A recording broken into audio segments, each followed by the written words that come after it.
नमस्कार दोस्तों, आप देख रहे हैं एसआर न्यूज़ और मैं हूँ संगीता। दोस्तों, पश्चिम बंगाल का चुनाव जैसे-जैसे नज़दीक आते जा रहा है, वहाँ की राजनीति में काफ़ी ज़्यादा उथल-पुथल देखने को मिल रहा है।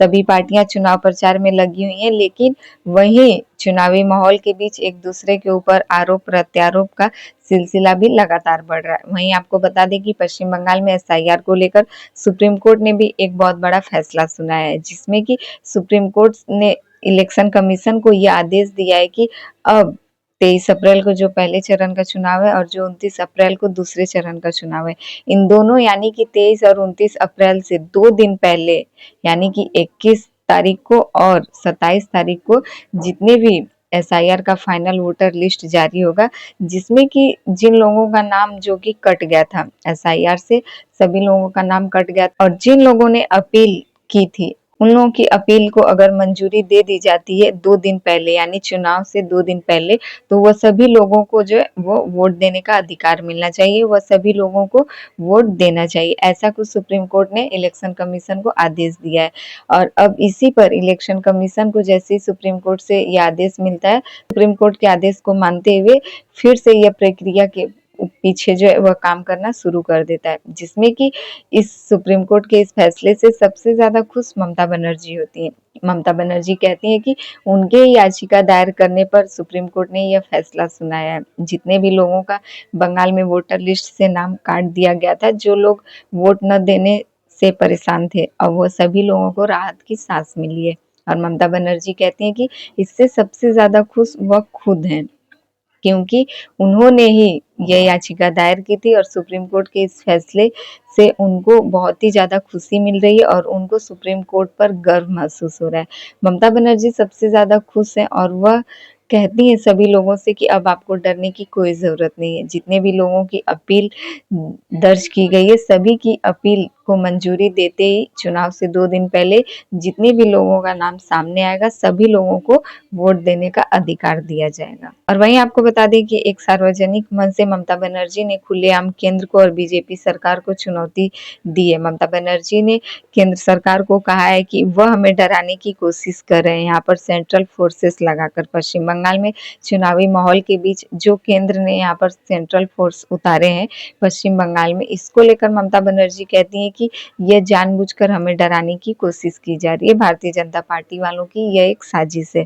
जिस प्रकार से शुभेंदु अधिकारी ममता बनर्जी के गढ़ भवानीपुर में रैली रोड शो कर वहां सभी लोगों का प्यार उनको मिल रहा है, जिस प्रकार से लोगों का भीड़ वहां हुजूम इकट्ठा हो रहा है, इन सभी को देखकर ममता बनर्जी घबरा गई हैं, थोड़ी सी परेशान नजर आ रही हैं कि शुभेंदु अधिकारी के पक्ष में, भारतीय जनता पार्टी के पक्ष में इतने लोग जो है इकट्ठा हो रहे हैं। इसीलिए ममता बनर्जी को अब थोड़ा सा इस बात का डर भी सता रहा है कि कहीं भारतीय जनता पार्टी उनके ही गढ़ में सेंध मारने की कोशिश में जो है वह कामयाब न हो जाए।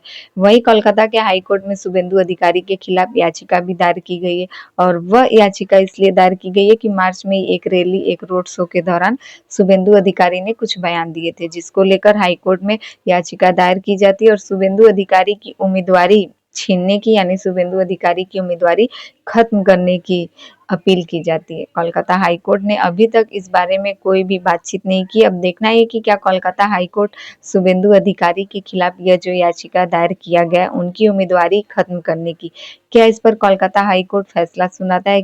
सोमो मंडल नाम के एक याचिकाकर्ता द्वारा यह याचिका हाई कोर्ट में दर्ज की गई थी, जिसमें शुभेंदु अधिकारी के भड़काऊ बयान और माहौल को खराब करने के लिए याचिका दर्ज की गई थी और मांग की गई थी कि कोलकाता हाई कोर्ट इस बारे में फैसला सुनाए और शुभेंदु अधिकारी की उम्मीदवारी खत्म की जाए। वह जिस लेवल पर एक नेता है और वह रोड शो रैली के दौरान ऐसे भड़काऊ बयान देकर पश्चिम बंगाल का माहौल खराब करना चाहता और हमारे संविधान पर भी उंगली उठ रही है, जिसको लेकर यह याचिका हाईकोर्ट में दर्ज की गई थी। अभी के बाद से ममता बनर्जी ने बीजेपी को खुलेआम चुनौती दी और कहा कि यह लड़ाई हमारी जो है वह केवल बीजेपी से नहीं है, बीजेपी के सभी पावरों से है जो कि पूरे बंगाल को जलाने के लिए आए। केंद्र पर हमला करते हुए उन्होंने कहा कि यह संविधान को छोड़ दिया जा रहा है। यहाँ संविधान को इन लोगों ने छोड़कर और टीएमसी के कार्यकर्ताओं की गिरफ्तारी का भी आदेश दिया गया।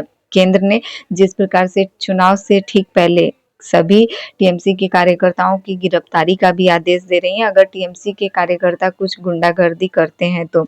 इस पर भी ममता बनर्जी कहती हैं कि आप टीएमसी के कार्यकर्ताओं की गिरफ्तारी का आदेश दिए। अगर हमारे एक भी कार्यकर्ता गिरफ्तार होते हैं तो आपको कई हजारों लोगों को गिरफ्तार करवाना पड़ेगा, कई हजार और गिरफ्तारियां करवानी पड़ सकती कि बीते दिनों एयरपोर्ट पर, कोलकाता के दमदम एयरपोर्ट पर उनकी गाड़ी के पास कुछ सेंट्रल फोर्स आते हैं। केंद्र सरकार जो यहाँ पर पश्चिम बंगाल में सेंट्रल फोर्स उतारी है, केंद्र के सुरक्षा बल जो कि उनकी गाड़ी के पास आते हैं और उनकी गाड़ी की जांच करने की बात करते हैं।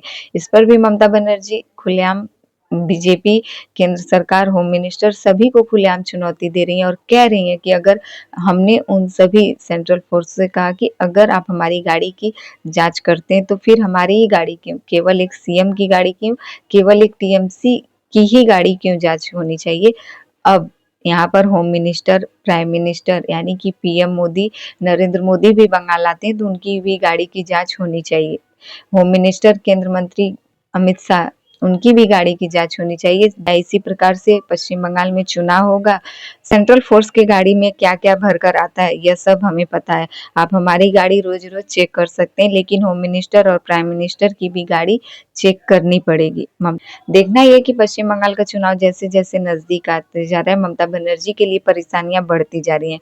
वहीं सुप्रीम कोर्ट के फैसले से ममता बनर्जी गदगद भी हैं, लेकिन इधर जो भारतीय जनता पार्टी एक के बाद एक ममता बनर्जी के खिलाफ रणनीति अपना रही है। क्या पश्चिम बंगाल में इस बार भारतीय जनता पार्टी की रणनीति काम कर पाएगी? क्या पश्चिम बंगाल की जनता इस बार बदलाव का माहौल बना ली है? आपको क्या लगता है कि ममता बनर्जी जो खुलेआम चुनौती दे रही है भारतीय जनता पार्टी को, क्या 4 मई को ममता बनर्जी सत्ता में आ जाएंगी? आपको बता दें कि ममता बनर्जी के करीबी उनके भतीजे अभिषेक बनर्जी, वह भी अमित शाह को सीधे ललकारते हुए कहते हैं कि आपको 4 मई को दोपहर तक बंगाल में ही रहना चाहिए। अगर आप इतने दिन से आकर बंगाल में प्रचार, रैली, रोड शो कर रहे हैं तो आपको 4 मई तक बंगाल में रुकना चाहिए। टीएमसी की सांसद सायोनी घोष ने भी यही बात कहा था अमित शाह को लेकर कि आप बंगाल में रुकिए 4 मई तक। देखना ये कि पश्चिम बंगाल की जनता इस बार किसको सत्ता में लेकर आती है और बंगाल में इस बार कौन अपने जीत का परचम लहरा पाता है। क्या भारतीय जनता पार्टी अपना कमल खिला पाती है? फिर टीएमसी, ममता बनर्जी 3 बार से सत्ता में रहने के बाद भी क्या इस बार सत्ता में उनकी वापसी होगी या फिर बंगाल से उनका बाहर जाना तय है? भारतीय जनता पार्टी लगातार रैली, रोड शो कर रही है, लगातार ममता बनर्जी को बंगाल से उखाड़ फेंकने का, टीएमसी को बंगाल से बाहर करने का नारा दे रही है। शुभेंदु अधिकारी लगातार भवानीपुर में ममता बनर्जी को चारों तरफ से घेरने की कोशिश कर चुके हैं। जिनके रैली में, जिनके रोड शो में जो भीड़ इकट्ठा हो रहा है, जो लोगों का हुजूम इकट्ठा हो रहा है, उनके तरफ लोगों का झुकाव, लोगों का लगाव बढ़ता देखकर ममता बनर्जी भी इस बात से काफी ज्यादा हैरान हो रही हैं। उनको भी अब थोड़ा यह डर सता रहा है कि कहीं इस बार बंगाल की सत्ता उनके हाथ से न चली जाए। तो इन सभी को लेकर आपकी क्या राय, आप क्या सोचते हैं इन सभी के बारे में कमेंट करके जरूर बताएं। और हमारे चैनल पे नए हैं तो प्लीज हमारे चैनल को सब्सक्राइब कर दें। वीडियो पसंद आए तो लाइक कमेंट जरूर कीजिएगा।